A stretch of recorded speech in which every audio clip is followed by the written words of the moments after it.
What is something that is definitely physical, definitely emotional, it's economic, but it's overwhelmingly spiritual? It's something that the Word of God, the Bible, mentions over 2,000 times, and it's common to every human being alive. Well, it's the subject of money and how we handle it. We're going to talk about that on this edition of Truth and Liberty. Alex McFarland here with a very special guest. Can't wait for you to meet this person who is incredibly skillful, incredibly wise on the topic of money and assets and our responsibility to God as we handle these things. Christian Briggs, you'll meet him in this edition of Truth and Liberty. Welcome to the Truth and Liberty Show, where trusted leaders bring biblical insights to important issues to help you stand for truth and effect godly change in our nation and in our world. How far back can you remember about your interactions with money? Hi, Alex McFarland here. Maybe you got some allowance doing your chores at home. Maybe you cut the grass and your parents paid you for that. And at an early age, like most of us, you learned about earning money, but it's not just earning, it's handling money. And do you know the English Bible uses the word money 140 times, but over 2,000 times, the Bible talks about the way we handle the things God entrusts to us. And we're living in a very unusual time in world history, actually, because there's a push to move away from actual tangible currency to digital currency, cryptocurrency. We hear about non-fungible assets. We'll talk about what that is. But to help us weigh in on this, and every time we have a conversation, it's fantastic. We get so many insights. I learn so much from this individual. It's Christian Briggs. He has, decades of wealth management. He is one of the nation's, maybe the nation's preeminent expert on gold and like rare coins, hard asset management. He regularly serves the U.S. government by giving reports on what's going on in the currencies and economic contexts of the world. And he's a wealth of wisdom. Our guest today on Truth and Liberty, you don't want to miss our conversation with Christian Briggs, and he's with us now. Welcome, sir. Thank you so much for having me. Appreciate it. Well, I appreciate you because you make me think. And about a week and a half ago, you and I were on a radio show. And you probably couldn't see this, but I had a call computer, and we can take about 6 calls. But I had more than 25 people in the queue, and I got so much feedback of people saying, that guy Christian Briggs, best guest, get him back again whenever you can. But I'm glad to have you on television with us today on Truth and Liberty. And many things I want to ask you, but give us a little bit of your background, Christian, and how God brought you to where you are in your journey. Well, my background's pretty like everybody else, just kind of read a lot of books, read things on economics, studied the physics of economics, which was really, I love reading anything on engineering, whether it's aerospace or commercial aviation, love jet engines. I was always interested in how do things work mechanically, and then what's the evolution of these mechanics going to be like in 30 or 40 years. This is obviously many years ago. And as I kind of evolved into all of that, about almost 6 years ago, maybe 5.5, I was researching the crypto market and looking at centralized systems that were going to, at some point, overtake decentralized, which is your Bitcoins, which is your private cryptos. And we were going to go more toward a government-run centralized digital currency. And by doing that, I realized that the Federal Reserve was secretly building a CBDC, a centralized system that would ultimately usurp Congress's approval, brought it to the attention of members of Congress. At that time, Biden was president, and he had signed executive orders to expedite the rollout of CBDCs, or central bank digital currencies. So Elizabeth Warren, as you know, is a big proponent of communist style agenda. And so she was really pushing to get that done through the Federal Reserve quickly. Trump was fully aware of this. We were creating white papers, having meetings. And as he took second term, we've had a chance to kind of regroup. But unfortunately, Evitability is the theory of chaos, right? Whatever happens was inevitable. So the inevitability is, even just Friday, I saw a article on Bloomberg. I was reading some of the text, turned up the volume, and realized there was a guest on there talking about how the digital dollar is now fast tracking its way, and that Europe is trying to push back on it. So the day of digital currency is here. The question is the bad actors or the good actors, the nefarious things that can be done, and hopefully in 28 we'll still be able to maintain a Republican president. Christian, let me ask you this. First of all, digital currency, what is it secured by or backed up by?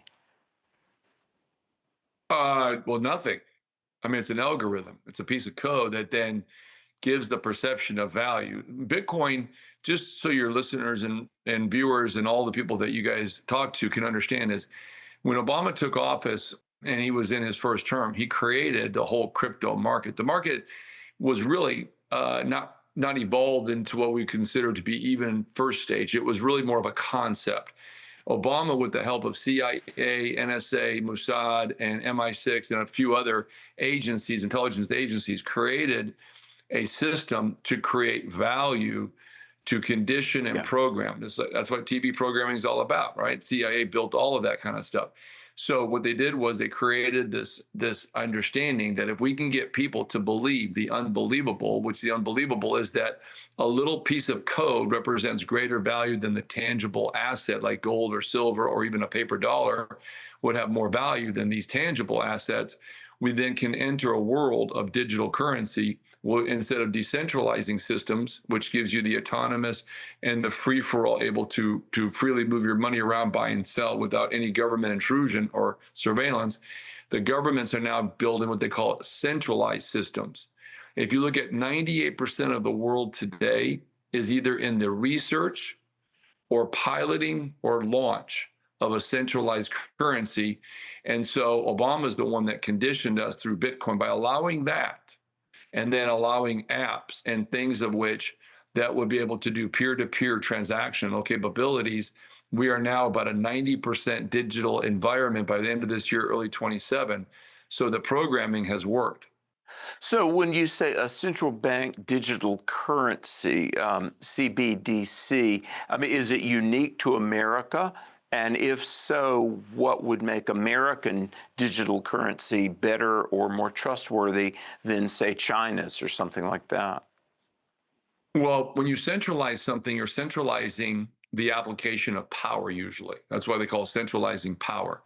That means a handful of people, less than maybe 20, control 300, 400, 500 million people in any country or any continent. And so there is nothing good about a CBDC. There is nothing good about it. It's all completely a communist style, okay?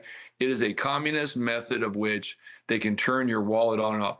What's interesting is the concept of electric vehicles. Electric vehicles are no better than a CBDC. The EVs are built with the understanding that they're going to be more efficient, cost less over time. What's reality is, like China has made clear, EVs were never meant to clean the environment or to be more efficient for traveling. They're meant to be controllable by transportation, right? So a CBDC is the same method. It centralizes the ability to turn off your on and off your money, just like an electric vehicle centralizes the ability. And here in the United States, any car manufactured from 26 on has a cutoff switch, both by federal and state and local governments. So what we're doing is, if they can't get you on an electric vehicle, they're going to get you on even a gas or diesel engine because there's automatic cutoff switches. That's why these older cars have become extremely popular. They don't have all the computer chips and all of the nuances, because we're going to what they call a three-part centralized global world. That is transportation, healthcare, and of course, money. And it'll be all derived through centralization. In America, CBDC there is nothing good about it. And you'll see lots of comments made by members of Congress to that effect. Yeah, well, it's all about the compromising of our freedom, our autonomy, and certainly our privacy. You know, Christian, when I was in college in the late 80s, there was a lot of talk about smart roads that would control where your car could go. It would be self-driving. That never really materialized. And I remember even way back when I was in college, I thought, I don't know how they'll do that. You know, there's the weather, the elements. But here's the thing, with the wiring of the planet and Wi-Fi, and then, you know, GM had the OnStar program, and there's satellite radio. I mean, the pavement on the street doesn't need to have a metal strip in it to be a smart road. They can control the car from above. And the right IP address, you're right, government or local officials could stop your car, disable your phone. If for various reasons your life could be ground to a halt in a matter of points and clicks, couldn't it? Sure. The one of the things I'd like to say to people, and I have to really be cautioned about how I say it because I don't want to be insensitive. The dumbest thing we ever did was to believe that Facebook was an aggregator to reconnect friends. If you want to know the history of this, in 2003, Peter Thiel and Joe Lonsdale, who are the founders of Palantir, graduated Stanford in '03. If you look at '04, as Zuckerberg started Facebook, and then Peter Thiel quickly after that put in 500,000, Palantir is the backbone for data collection and scrubbing to be able to determine all of the surveillance information it needs at its fingertips.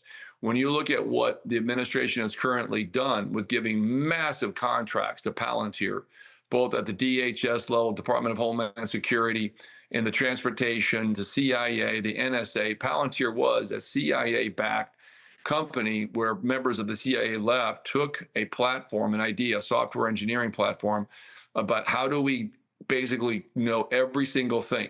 Facebook was integrating all of its information, has been caught many times and paid millions, if not hundreds of millions of dollars in fines for using information on individuals, citizens of both this continent, North America, South America, Europe, Asia, it doesn't matter, and utilizing that in nefarious ways.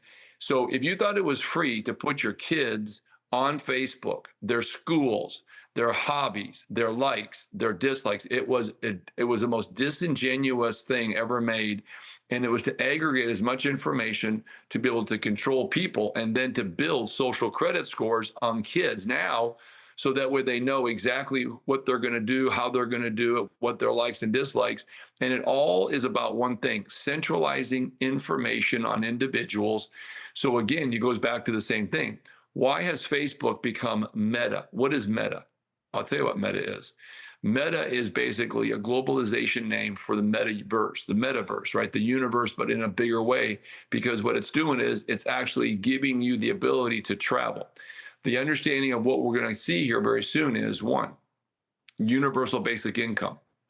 Now, why universal basic income? Because right now it's determined that within the next 6 to 7 years, 83% of America isn't going to be needed. You don't need the doctors, the lawyers, you don't need the accountants, you don't need the customer service people. Robots and AI systems, which is artificial intelligence software, is already replacing people by the millions, either through direct layoffs or canceling jobs that would have otherwise been. So they're centralizing everything.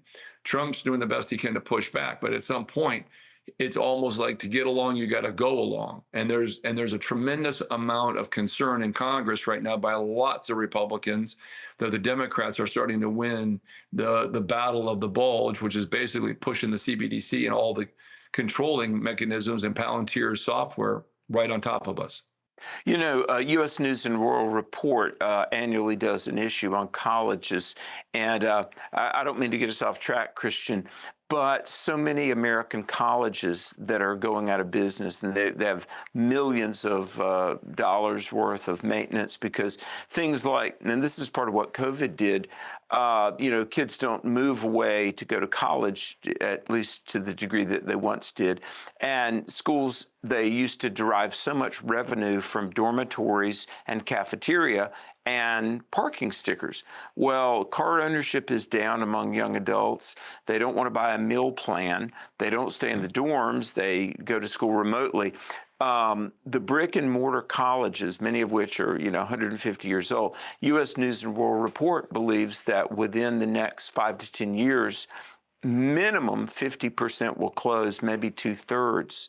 So talk to us, if you would, about the future. People are not going to college the way they once did. In fact, young adult females are many times more likely to graduate from college than young adult males. And I guess my point is, it seems like we're becoming a maybe less educated, less resilient, more easily controllable culture. And the fact that people are just utterly tethered to a mobile device, and that includes the wallet now, we've compromised our autonomy, compromised our privacy. We're easily controlled. Am I seeing it correctly? Yeah, but we're easily controlled because of convenience. GPS, Syria, Yeah. Alexis. If you look at like your systems of which you don't write anymore, you don't do cursive, you don't spell things out, you can use spell check, you can easily adapt to any kind of functionality at your fingertips on a phone, mobile, and then all of a sudden it takes away the brain power. What's interesting, if you go back till about 1980 till through 25, the average, and I don't even want to say this adolescent, but young people in their 20s, because of the adoption they've had with systematically having these things since they were kids in the last, say, 8 to 10 years, their IQs have dropped like a rock, in some cases as much as 20 points, because they don't use the brain power. And what we're doing is we're also utilizing more and more virtual reality, augmented reality. And what's happening is we're leaving the things of which, how many times you see kids riding bicycles in groups of 10 or 20 going from one house to the other house? How many times you see fishing poles on those bikes? Or how do you see footballs or baseballs or basketball? What you're seeing is the revolution of the Great Reset and it's a revolution because you're changing the entire culture, right? It's like from socialist to communist or capitalist to socialist, and that's what we're seeing is what we're building as a society where they have limitations on going anywhere, like transportation. Go try to take a flight somewhere. If you don't have digital ID, that was pretty rare at an airport these days. Even the ones in Europe, digital ID is like sometimes double, okay, what it is here. So the ability to be able to move freely is now becoming not just by a physical state, it's a mind state. Like we're training the kids not to want to do things or not to want to converse in person. Because you go to dinner and you see 10 kids at the table, they're all on their phones or iPads. So it's a great reset of not just the culture, but the monetary system, the transportation, and soon healthcare. Healthcare is going to be very limited for people that aren't productive in society, like they do in England and Canada. You're over a certain age and you need some severe or significant medical treatment. You're on that 20-year waiting list, which means you're out to the pasture. Talk to us about talking about limiting people's mobility. Talk to us about the 15-minute city concept and the urban planning that's going on all around us. Well, I believe there's about 43 cities now that would fall within that 15-minute city criteria, or certainly by the definitions that have been set. BlackRock is aggressively putting money towards these cities because that's where we're going. You don't need to go anywhere. No cars, maybe some bicycles or something, but otherwise you're walking. If you look at different communities around the United States, Chattanooga, Tennessee built one. West Haven in Tennessee built one.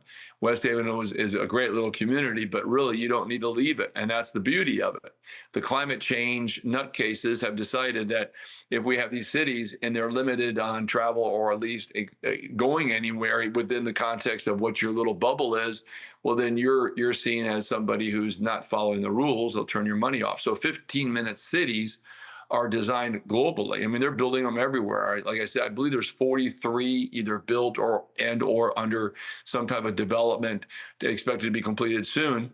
It is to manage human beings. Think about that. You're managing them. It's not a prison in the terms of what four walls and some bars mean, but it is a digital prison. That's what we're coming to. Surveillance on the people to make sure and to ensure compliance.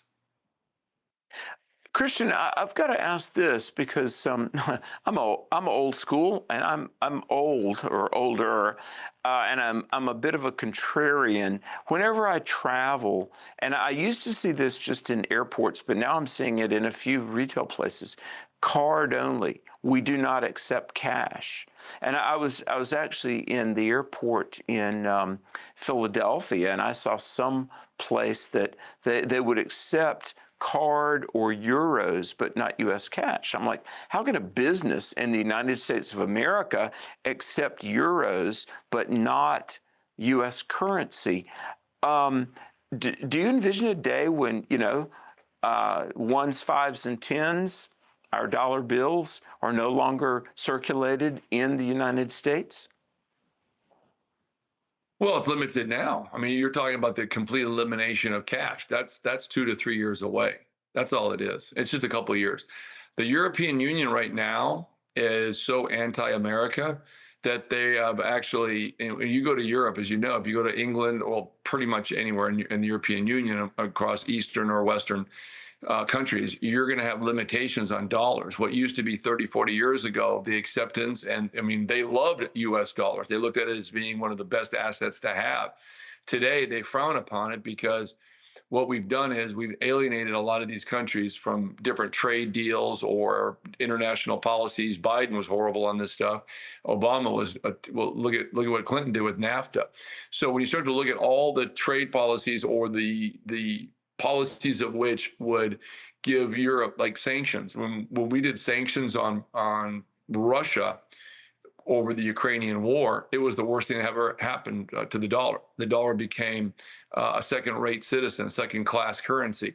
And all of these countries have worked for years and decades to be able to circumvent the dollar. So now Europe doesn't even allow what they call the USTD, which is basically the stable coin, the US dollar, digital dollar stable coin.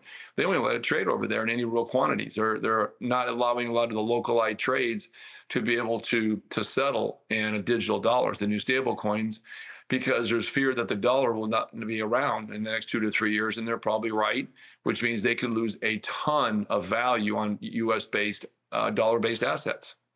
So let's talk about gold a little bit. We've got a break coming up, and folks, stay tuned. Christian Briggs, our guest. First of all, Christian, your website, please. It's BMC, Bravo Mary Charlie, Ham. So bmcham.com. Ham, short for Hard Asset Management, right? Yeah, our parent company is BMC Capital Inc. It owns Hard Asset Management. And we've been in business. I've been doing this for a little over 40 years now in the precious metals business. So talk to us about why you think it would be wise for Christians to own gold. I think it's wise for anybody to own gold. I mean, if you want to put your complete faith into centralization of all power by governments, and we know governments are inherently evil, then you want to own precious metals as a, and I always say this, it's not just a hedge. It's not just a comfort, but it's true wealth. And if you look at some of the values that have been set forth, I mean, look at the dollar. It has no value. It really, I'll give you an example. In 1971, when we left the gold standard, August 15th of 71, within 6 months, the dollar had lost 30% of its buying power. If it was, Kissinger is the one that talked Nixon into it. It was a horrible deal. Then when Kissinger realized, oh my God, the dollar is falling faster than we thought, in 74, he goes out there and says, hey, we better start buying dollars again. So he creates the petrodollar by doing the 50-year contract with OPEC and, obviously big nations that trade in oil. When you look at the buying power of $10,000 back in 1971 to today, that 10,000 has less than $500 in buying power, but $10,000 in gold back then has almost $1.5 million in buying power. So where's the wealth? Where's the true wealth? Having gold or silver under your bed, it's the best thing in town. So Tell us if there is one, the connection between the severe recession of the mid to late 1970s and our having gone off the gold standard. Is there a connection? Well, there was. Nixon created the inflation. Poor Carter. I mean, he wasn't a great president. He didn't even know economics 101. God bless him. But he Yeah. didn't really cause the inflation. Nixon did. Nixon Yeah. basically said, I can't print money if I've got to buy gold for every dollar printed, because he was coming into a recession. I mean, 73, 74 was terrible. So when you look at history, he overinflated the printing of dollars because there was no backstopping or recourse. It was like an open-ended checkbook. He didn't have to worry about it. He was trying to get elected again, which obviously he did, to his own demise later, of course. But he did create one of the worst economies since the Great Depression at the time, 50, 60 years later. And we are now looking back at this saying, had we stayed on the dollar back in 1 for 1, the dollar would still have the exact same buying power and gold would be still where it's at, but our dollar would be able to buy whatever we wanted. Today, it doesn't do that. Because why? Because one man was determined to be reelected and he had to inflate. And we've been doing it ever since. We never stopped. We thought, this is great. We can print as much as we want. We can make real estate worth far more than it truly is, because it's real estate in your middle class. It was always meant to stay within a certain percentage of that medium income, like the medium price of a home, where in 1960, a school teacher could actually afford to buy the average price of home. Sure. 1979, they couldn't, and they haven't been able to do it since. Think about it. Never. A school teacher today cannot buy a house. Hey, I'm going to invoke a name from the past. I bet you haven't heard this name in a while. Alan Greenspan. Mr. Bond King. Thumbs up, thumbs down. Give us your take on Alan Greenspan. Oh, Alan Greenspan, married to, was it Diane Sawyer, I think, remember, from 60 Minutes and all that? I think he I had think a very you're right, famous yeah. wife. Yeah. So you know where his liberalism came from, right? Okay, she wasn't exactly far right mega. So Alan Greenspan was, look, there has been no Chair of the Fed Federal governor. Reserve. Yeah, right. The chairman of the Federal Reserve. No Fed governor of his magnitude. It's like Yellen.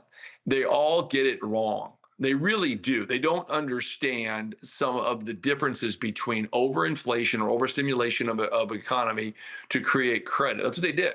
When the chips hit, remember 87? I mean, we had a 36% drop in that one October 19th of 87, I believe, when the Dow dropped 36%. And what do? We either raise rates too fast, too aggressively in a short manner of time, or we're always too late to lower rates. It's always the reactionary. The Federal Reserve has never been really proactive to understand that you're destroying the middle class by continuing to print money. And the Treasury is the one that prints it. The Federal Reserve buys it, and then they put it back into circulation. And every president, I can tell you this, ever since Woodrow Wilson started the IRS and the Treasury Department, and the Federal Reserve, of course, we have been a nation of really socialists, because the policy went from capitalism, small government by the people, to socialism over time, okay, like the Chinese like to say, the long game, to really the president had less power. And so Alan Greenspan, he had bonds. He didn't like equities. So he was never going to be pro-capital. He was more pro, I would say, the top 1% of the leftists. And so people will look back and say, okay, go ahead. Forgive me, Christian. Oh. We got to take a brief break. We're going to come back more and talk about preparing for your financial future, handling money God's way, and looking after yourself and your loved ones. Stay tuned. We're back after this. Darkness has attacked our nation, but God is raising a standard. Now is the time to wake up and shine the light across America and around the world. Believers are fighting back, eyes are opening, hearts are changing, and Christ is being proclaimed. In government, education, family, media, and the church, we are mobilizing to engage culture with truth. Go to truthandliberty.net. Welcome back to Truth and Liberty. Alex McFarland here. We're going to resume our conversation with Christian Briggs. In my opinion, just one of the preeminent experts on economy issues and how to prepare from a Christian perspective. But I want to mention truthandliberty.net, the website. We've got articles that we're posting all the time. And there's a pastor's toolkit to equip ministry leaders to speak about moral, social, political, cultural issues from a decidedly biblical perspective. Voters' guides, the midterm elections are coming up, and they're so vitally important for the future of our country, but for your future and all of our futures. And so we want you to be informed, and I would encourage you, tell your friends about Truth and Liberty. Pray for this broadcast, which is national and even international. And if you feel so led, consider supporting. Go to truthandliberty.net /donate. The gospel is free, but it does take resources to deliver that free message. And really, truth, as is always the case, truth is setting people free. And this is empowering lives through truth. And hey, I'm so honored to bring back our guest, because think about this as we segue to a topic I want to address. What is something mentioned in the first book of the Bible and the last book of the Bible? Genesis, Revelation, both mention it, and the Bible itself addresses it 400 times. Gold. That ancient precious metal, gold. It's oddly enough something very relevant in the 21st century as well. Well, to tell us more, and we'll glean from his wisdom on a number of topics, it's our guest today, Christian Briggs. Christian, welcome back, and thanks for, you're so gracious with your time. Thanks for making time to be with us on Truth and Liberty. It was my pleasure. Thanks for having me. Yeah. I got to ask you this, if you would, because I love history, very sentimental. Your firm has acquired some pretty amazing rare coins, hasn't it? We have. Over the past 40 years, we've been fortunate to handle probably about 75% of the rarest United States, or certainly European and ancient rare coins, at least known today. Wow.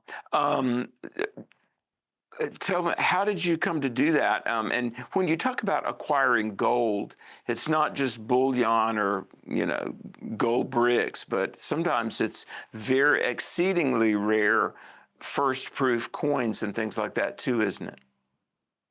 Well, what we try to do is we have a combination. We have two different parts of the company. We have an area where institutional or large scale purchases on bullion products, gold, silver, platinum, palladium, and rhodium, which obviously is a key in nuclear energy. And as we move forward to energy capacity needs, we recommend those.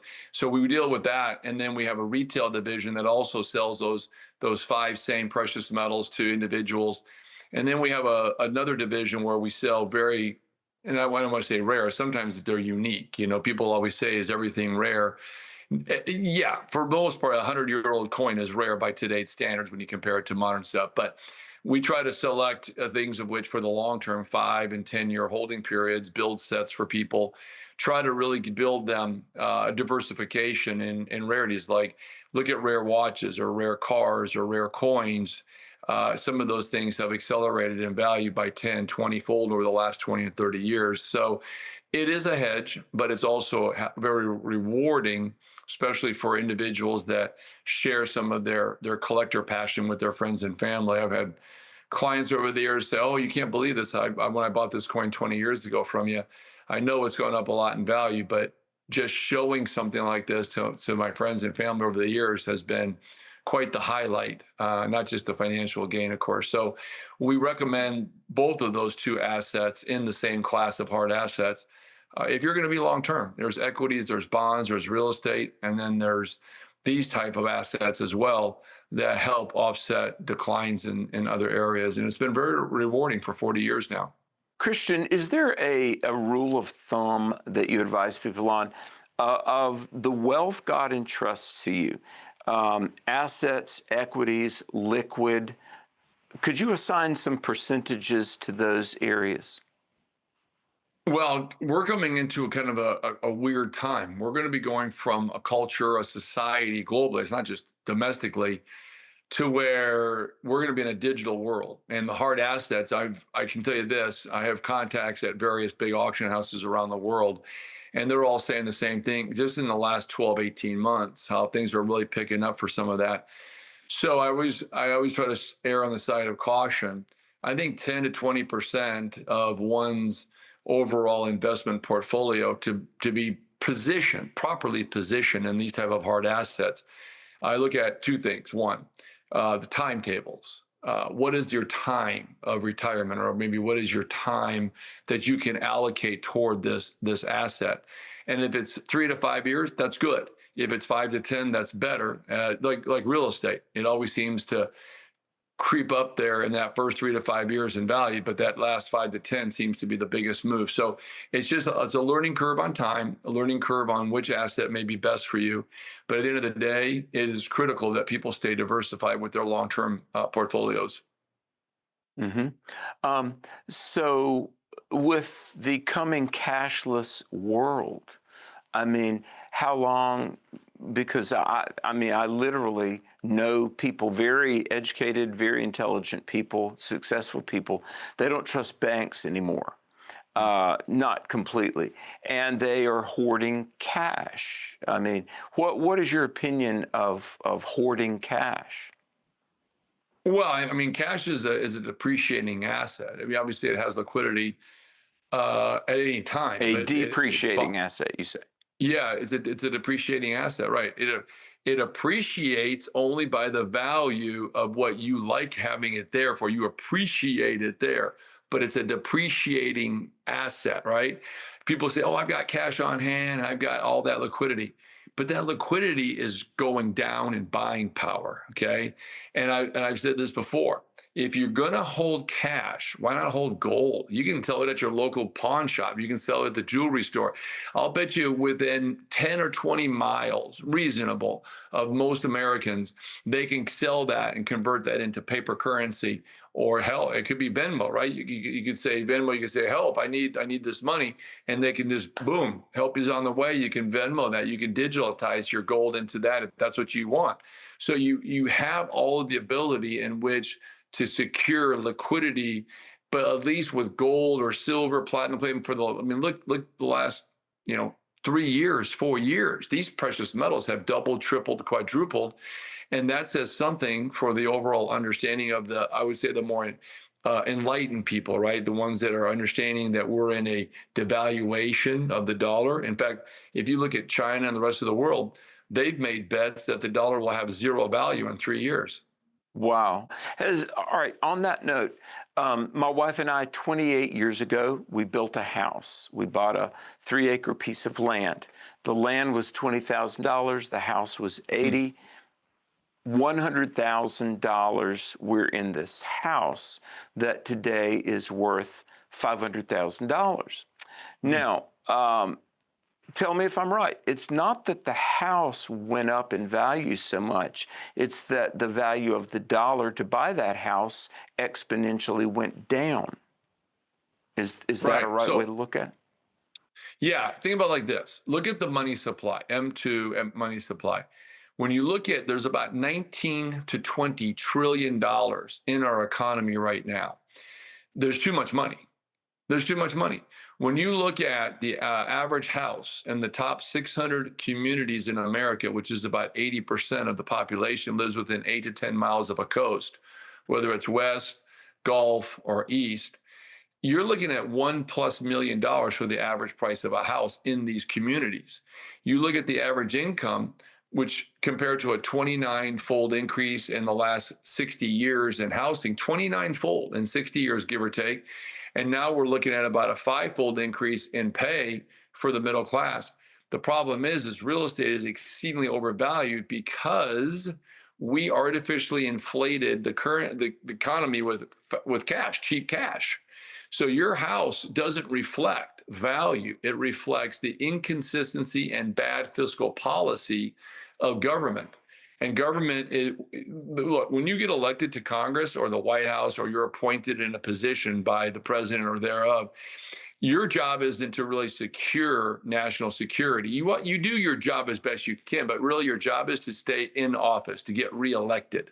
You'll do whatever it takes. You'll say, you'll do, you will literally decide on that day that I am going to do whatever I've got to do. And if it means inflating the economy with cash, that's what Biden did.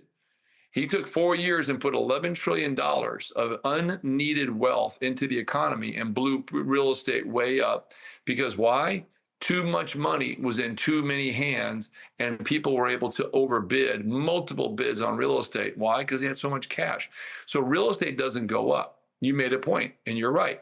It's the value of the dollar loses value. In other words, what was valued at once on Monday is now valued differently a year or two from that.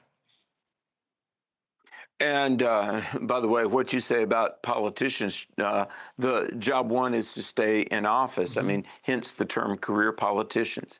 By the way, I want to thank you so much for all that you do, and I always learn so much listening to you. I want to bounce a statement off of you that I heard many years ago, and I'd love your commentary on it. Money doesn't have value. Money represents value. If that be true, explain, please, Christian. Yeah. So the money doesn't, it's not the value. The representation is what you can convince somebody else it represents. It's no different than the perception creates a reality. If everybody feels that they're not making enough and bills are getting a little bit bigger, larger, faster, and they feel behind a little bit, that creates a recession, right? It's the mindset of the individuals if they start tightening up. And so when you're looking at what's happening today and the way the dollar doesn't really have as much value in the eyes of the beholder, okay? Whether it's here in the United States or overseas, governments don't believe the dollar has the value. However, if you get enough dollars, value is created. Okay, think about that. Okay. What does a dollar represent as a single standalone dollar bill? Okay, whatever, not much, but billions of dollars starts to have value. When you get companies like SpaceX that go public at $1.5, $2, $3 trillion, that tells you right there that the dollar is losing value. In order to get someone to feel like they have value, it's going to take the accumulation of way more. And that's what's happening. The governments around the world aren't in business to create value. They're there for one reason: organize an effective campaign, get elected, stay elected, and then during that period, if they can do some good value, they do it. But otherwise, the dollar doesn't really have any value. It's just perception. Got to change gears and ask this. How concerned are you about the $39 trillion debt? It's probably even more than that by now. Traditionally, and I'm old enough, I remember when, the debt was under $1 trillion and now it's $39 trillion.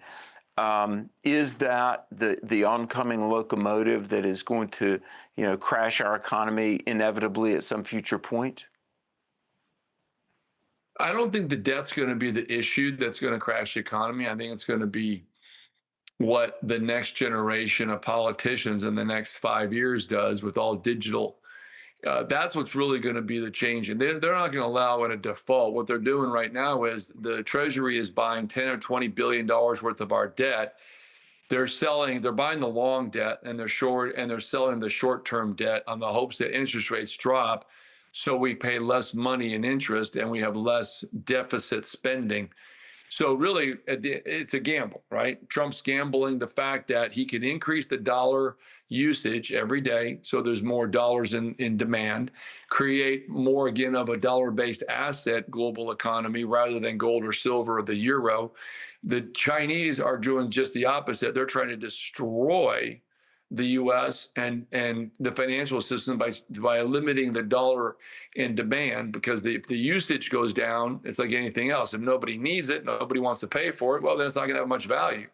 And so China, the Briggs nations, which is the coalition of about 21 countries for members and partners, are desperately trying to undermine the U.S. financial system. So China and the Briggs, mostly China, wants to become the financial superpower over the next 10 to 20 years. So our debt, as much as I'd like to say it's manageable, it's really not manageable yet. Can it be? I don't think they're going to have to worry about it. I think what they'll do is convert to the digital dollar, remove the debt, give it to the Federal Reserve, let Treasury become the new central bank. This is the theory anyway. What the hope is that Treasury becomes central bank, and it now issues the stable coins. And then the stable coins, or at least grants the permission for individual companies that have a license to issue the stable coins based on a certain metrics of capitalization. And that is really the game, is to remove the Federal Reserve, let it have the debt. Debt goes away. So really, I wouldn't be so much worried about the debt today. I'd be worried about the buying power, because article after article after article, Forbes has said it, no matter what happens, once we convert from paper to digital dollar, there will be a haircut on your wealth. There will be a haircut. You will not get a 1-for-1. It's not going to happen. You're going to have some depreciating pressure to convert. Like any currency that converts, it always has devaluation written all over it. 10%, 50%. Some people say it could be as much as 70%. That's why the precious metals, I mean, rare watches, rare coins, rare cars, I mean, they are an asset that hedges depreciating value of currencies. Wow. Well, before we leave the subject of the debt, though, if the national debt, if the U.S. debt were diminished or even eradicated, though, wouldn't that make the dollar all the more stable and therefore all the more strong?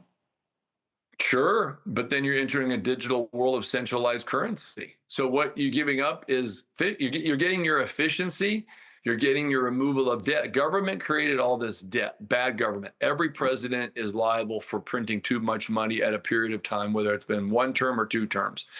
Now, And wasting money. Yeah, they're wasting money. I mean, at the end of the day, they're wasting money. And so who pays for that? Everybody but the politicians. Everybody but the politicians. So here's what happens. So sure, we can have a stable dollar. You just remember, you're not going to have much. Elon Musk made a really good point a couple of weeks ago, and then he reiterated it last week. And that is, he's found it to be very silly and stupid that people are actually saving money, because in the next 5 or 10 years, they're not going to have any wealth. They'll have nothing, because they'll be on universal basic income, because robotics and AI software is replacing them. So when you say about a stable dollar, you can have the most stable dollar in the world, but if you don't have any dollars, who cares? That's why people are hoarding hard assets, because there's always going to be a buyer of the Mona Lisa. There's always going to be a Picasso that comes up for sale, and wealth will find that painting, that art, that the assets of which bring such great emotional resilience as well as appreciation. So I've said it before. If 83% of America doesn't have a job in the context of what we do now, they're not going to care, as long as their universal basic income is coming every month and it's deposited in a little digital wallet. And the people that own gold and silver and all that could literally become the new millionaires. My goodness. Let's talk with the time we have left. And by the way, Christian Briggs, our guest today on Truth and Liberty. Website, social media, where can people find you online? Just 2 places, bmcham.com, toll-free numbers right there, bmcham.com. And on Twitter, I like to call it still Twitter, X, it's at BMC_HAM, BMC_HAM. You can find us there. We publish about 3 or 4 things a week. Wow. Well, I want to change gears, Christian, with the time we have left. I want to talk about Christians and churches and their benevolent giving. I was on a show in Atlanta, Georgia, and the host was very critical of, quote, the church. So I did a lot of homework, and I was very surprised and pleased to read about the fact that roughly 82 to 85% of all the benevolent giving is done by what, people would call, Christians, people of faith, whether it be missions, soup kitchens, clothes closets, homeless shelters, literacy programs. The Christians of America are the most benevolent people, more than $1 trillion a year in benevolent Christian giving. Now, I know from churches, and I'm in churches like every weekend almost, 2,000 churches I've been very privileged to speak in. It seems like on technology, Christians are what they call late adopters. Online giving, churches, I mean, there are huge churches that don't have online giving capability, and some churches don't have websites. So talk to us about your advice, if you would, because Christians are to tithe. We give 10%. We're to give offerings and more. And Christians are benevolent. One last thing I got to say on this, and I've been a consultant for many churches and schools doing building programs. And lenders love church giving and church capital campaigns because Christians are the group most likely to fulfill a giving pledge. Say a Christian says, okay, I'll give X amount to the building program over the next 5 years. Well, almost 100% of Christians that make a pledge, they do it. So lenders like that. But with the changes on the economic landscape, give us some advice about how Christians can be good stewards, tithers, givers. Do we stay with the old checkbook? Do we give digitally? What's your advice, my friend Christian Briggs? Well, you can give in many ways. Time, volunteering is also a great way to give if you're limited on some of the financial resources, But I've always said the same thing is to be a great steward of what's given to you, you also have to be great at understanding the markets, or at least where to invest that money as best you can. Because if you grow the wealth, you grow the tithing ability, you grow the amount of tithing that you can give as a dollar amount. So that's why I've always said, if you're a 5, 10, 20-year planner, then you should diversify. That obviously brings in a higher rate of return on average. And then number 3, use a check. I've always said, use a check if you can, because it definitely goes against the whole understanding of trying to box us into this digital slavery that's forthcoming. And that's really what's important right now. So I would say, be good stewards of it by doing long-term diversified investment planning. And number 2, write a check. Do you know what? I write checks everywhere that will take checks. I'm so old school. Listen to this. I went in Lowe's the other day, the Lowe's Home Improvement, to buy something. And Lowe's takes a check, and so I wrote a check. Now, the cashier was like, I'm going to say 30. It was a guy. He goes, wow, I have never seen one of these. I said, what, a check? And he was like very serious. He goes, well, it's EFT. He said, I have a credit card. He said, I've always heard about checks. I've never actually held one. And I was like, wow, this guy really is, as sociologists say, a digital native. So I'm like a 30-year-old guy, first time he ever saw a check. How do you react to something like that? Because I know he's not alone. Yeah, I mean, it's one of those things where I know kids who guys in their 20s have never seen a check before. Certainly they've never written a check. The explanation is that's the way it is. That's what we're coming to. It's no different than somebody who was on a rotary phone, then a push button phone, and then the first generation of mobile phones.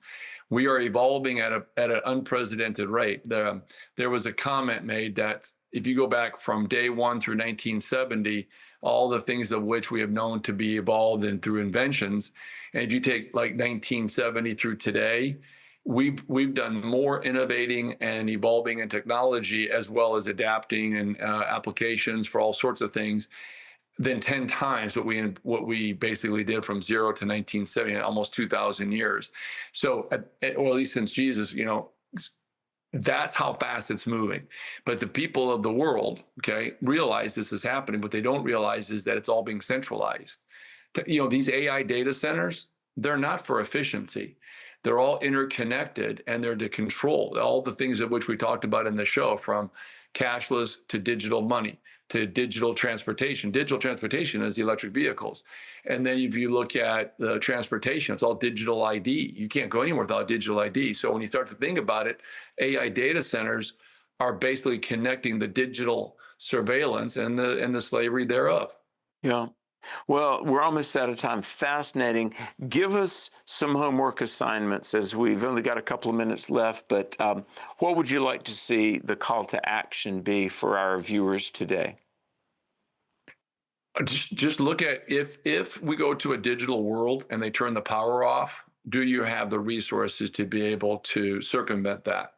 Are your stocks local that you can reach out and sell them at a moment's notice? I mean, I think like this, having cash is great. I mean, nothing wrong with that. But I think that once we start to realize what's happening around the world, and certainly here in the United States, as China said, Trump is a great president, but he's not forever. And we hope that another person of his caliber will come in 28, but we don't know that for sure. And so I always like to have insurance, and having some gold and silver at your fingertips somewhere, at least easily accessible. That's just smart business. Mm-hmm. Do you advocate if someone owns precious metals to have a safe and keep them on site at home, or where? I do. I think that's the most prudent way, because it's likely that a Saturday and Sunday will roll around and you wish you had it, and banks are closed, or at least a lot of banks are closed on Saturdays, certainly Sundays. And accessibility is always the name of the game when it comes to your money. So you can have a nice safe. They're not terribly expensive, and you put it in a place. And as long as you don't share the location or the fact that you even have it, and if you do, don't talk about what's in it, you should be relatively safe and have some peace of mind knowing that it's pretty secure. Wow.